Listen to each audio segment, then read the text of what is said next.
Continuamos, amigos, en Protagonistas, recibiendo a nuestro próximo invitado que, bueno, ustedes entenderán que para nosotros es un enorme placer, un orgullo realmente poder recibirlo esta noche. Él es el ingeniero Juan Operti, ingeniero industrial mecánico, egresado de la UDELAR, contando con un máster en administración de empresas.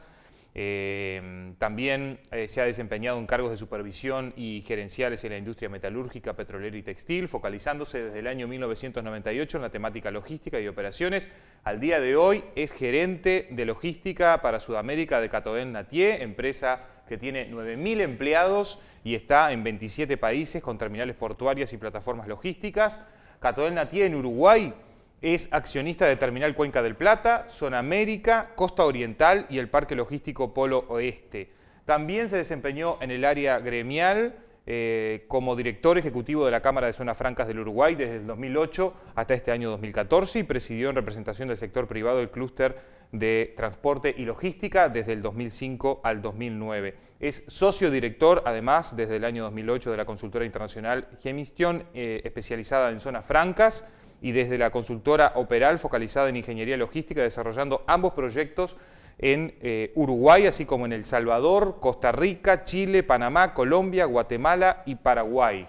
Es, además, tengo mucho más para decir sobre Juan realmente, además es consultor internacional de la Oficina de Naciones Unidas de Servicios para Proyectos, también de la Conferencia de Naciones Unidas para el Comercio y Desarrollo, de la Comisión Económica para América Latina y del Banco Mundial. Realmente un placer recibir esta noche a Juan Operti en nuestros estudios, alguien que ha sabido ya visitarnos en otras épocas, cuando era Carlos Romay quien estaba al frente de este espacio, y bueno, ya es como de la casa, se podría decir, por la impronta tan positiva que todos necesitamos aquí en esta región. Gracias, Juan, por estar. Bueno, desde ya un gusto volver a esta tierra y bueno, y ver que los emprendimientos se han dado, que esto continúa avanzando y bueno, creo que es una etapa de reflexión frente a un proceso electoral. Creo que es una etapa justamente de reflexión para relanzar ideas y desafíos para esta región siempre tan pujante. Y bueno, la idea es justamente esta noche reflexionar y ver y compartir con ustedes hacia dónde va el mundo en el ámbito logístico, portuario, creo que en el ámbito fluvial hay enormes oportunidades, de negocios. Hoy el Uruguay está exportando 4.500 millones de dólares de servicios. Esto obviamente es bastante más exportación que la soja, la carne, el arroz y los lácteos en forma conjunta, digamos.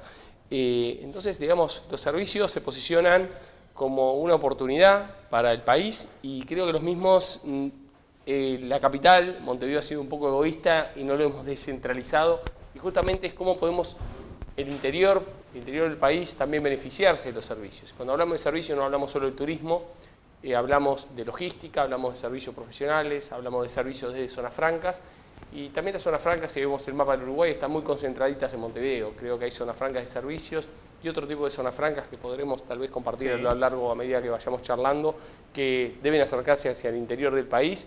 Y lo bueno es que las zonas francas no tienen visa, tienen visa de turista, los servicios, perdón, tienen visas de turista y fluyen sin barreras arancelarias, sin que ninguna medida de ninguno de los países vecinos nos permita brindar lo mismo, porque eso es lo fantástico de Internet, que fluye por el éter sin que nos pongan demasiadas trabas arancelarias, declaraciones juradas o tomen barreras como los transbordos, como la República Argentina sobre los transbordos en el puerto de Montevideo, pero igual el puerto de Montevideo sigue pujante, sigue creciendo y hemos sido suficientemente hábiles como para captar otras cargas. Una de las impresiones que suele dar la zona franca es de que al ser una zona que no paga impuestos, no le deja mucha cosa al país, pero bueno, la experiencia, si se quiere, más conocida, termina siendo la experiencia en la que la empresa a la que tú perteneces es accionista, que es Zona América, en donde, bueno, vemos el movimiento que genera y visitar Zona América es visitar otro mundo, ¿no?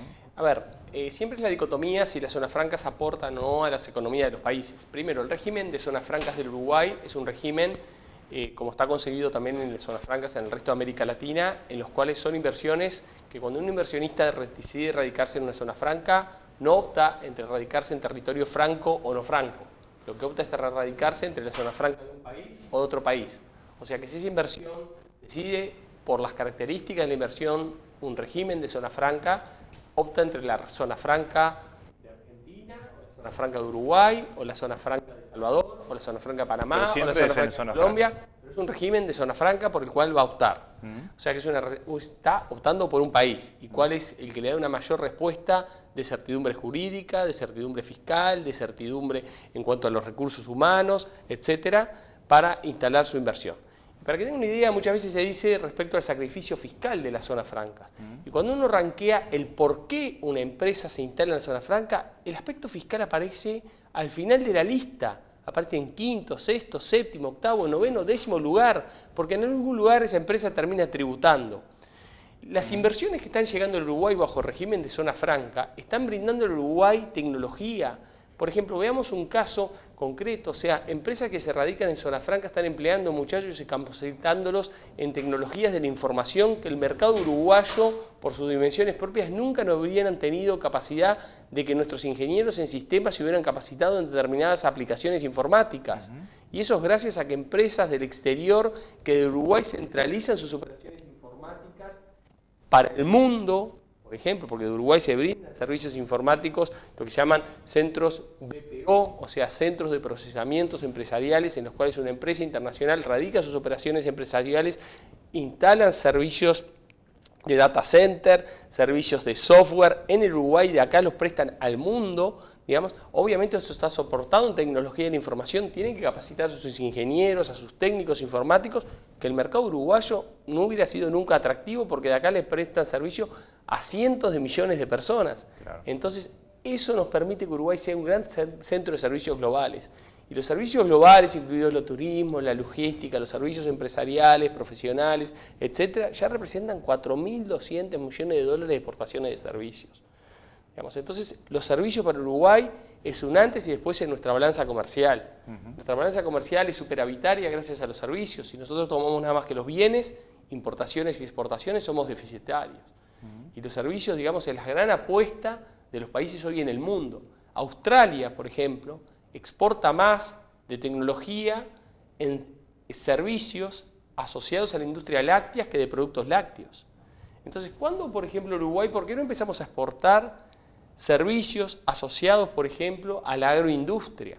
¿Cuánto conoce el Uruguay, por ejemplo, en cuanto a tecnologías de inseminación artificial? Empezamos a exportar ingeniería o servicios de ingeniería agronómica.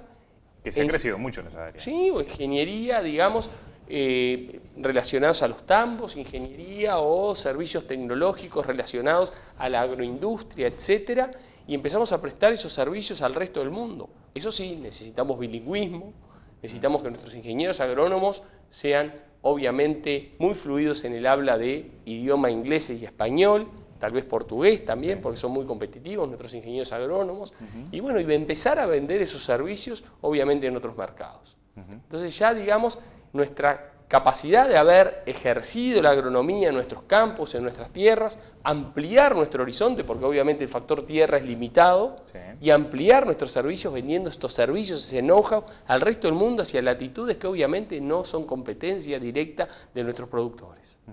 Tú decías que el recurso tierra es limitado. Qué bueno eso para una ciudad que, como Fraiventos, está enfrente a un río que, para todos los analistas sobre los que se habla, con los que se habla sobre la potencialidad del río Uruguay, tiene enormes posibilidades de desarrollo aún. Pensando en que ese recurso de tierra probablemente sea limitado, el río, vinculándolo al área de zona franca, ¿no? ¿Puede ofrecer servicios en régimen de zona franca también? Mirá, yo creo que el río Uruguay es el gran desafío para la futura administración de gobierno. Creo que la educación, la seguridad y el río Uruguay es el gran desafío de la próxima administración de gobierno. Si nosotros vemos los proyectos y la potencialidad de desarrollo que nos da el río Uruguay, en cuanto no solo desarrollos fluviales, donde necesitamos una cantidad de nuevos puertos fluviales para sacar la producción, no solo de granos, sino la producción de granos con valor agregado. Ya no solo la producción primaria, sino la conjunción de cadenas de valor de agroindustria, en lo cual a nuestra producción primaria comencemos a agregarle valor, por ejemplo, soja, que no salga como soja, sino que salga como aceite de soja. que digamos que también los alimentos ya no salgan solamente como granos, sino que ya salgan los alimentos procesados. Yo acabo de venir de China, estuve recientemente en Colombia, tengo contacto fluido por mi relación obviamente con el grupo belga con el cual trabajo, y la gran puesta del mundo son hacia las empresas procesadoras de alimentos. Y para eso necesitamos la materia prima, que esté cerca de las fábricas procesadoras de alimentos, y de soluciones logísticas competitivas para sacar las producciones con valor agregado. Entonces, digamos, el río Uruguay puede tener esas opciones, digamos, de una cercanía a la producción agropecuaria intensiva, como ustedes obviamente acá tienen en la región, digamos, con altos índices coniato, una producción, digamos, agrícola, ganadera, etcétera, de altísimo rendimiento que se ha tecnificado, digamos, en forma exponencial en los últimos años. Generar las capacidades de procesamiento hacia un paso más en la cadena productiva, generando valor agregado agroindustrial, pero tenemos que dar respuestas logísticas al desarrollo de puertos fluviales. El único puerto fluvial competitivo que tenemos es el de Nueva Palmira. Que sabemos la espera que tienen los barcos en Nueva Palmira hoy para sacar, digamos, y la cola de camiones que hay. Entonces tenemos que dar soluciones de puertos privados bajo una fuerte, digamos, empuje de infraestructuras, de concesiones, y vamos a tener que hablar con la República Argentina, nosotros somos los argentinos, de que Uruguay es un país serio y estas infraestructuras no contaminan, que vamos a respetar los tratados del río Uruguay, pero señores, no podemos dejar de desarrollar infraestructuras logísticos fluviales rápidamente, porque eso es una condición absolutamente necesaria para el desarrollo productivo de nuestra producción agroindustrial para los próximos años. Si queremos crecer y acaparar el mercado que todos quieren acaparar, que por año se incorporan 30 millones de chinos a la clase media. Y ese es el mercado objetivo del Uruguay. Tenemos que captar la clase media china que comienza a consumir los productos agroindustriales y ya no consumen simplemente el arroz blanco. Ya consumen, digamos, el vino Tanat, ya consumen el producto procesado con valor añadido, la comida. Y ese es el objetivo que el Uruguay tiene que apostar.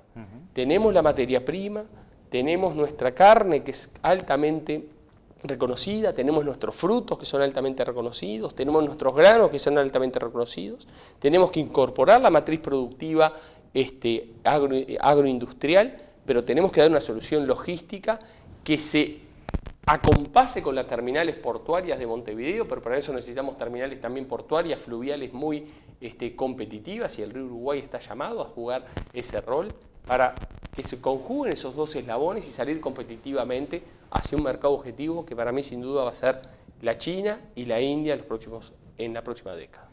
Lo invito a hacer una pequeña pausa y luego de la misma continuamos hablando sobre estos temas que para quienes estamos en esta región y vemos el desarrollo como la gran salida, sin duda son muy importantes. Ya venimos.